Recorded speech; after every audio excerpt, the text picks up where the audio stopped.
الرحمن علم القرآن خلق الإنسان علمه البيان الشمس والقمر بحسبان والنجم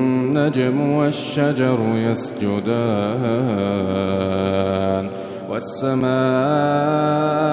رفعها ووضع الميزان ألا تطغوا في الميزان وأقيموا الوزن بالقسط ولا تخسروا الميزان والأرض وضعها للأنام فيها فاكهة والنخل ذات الأكمام والحب ذو العصف والريحان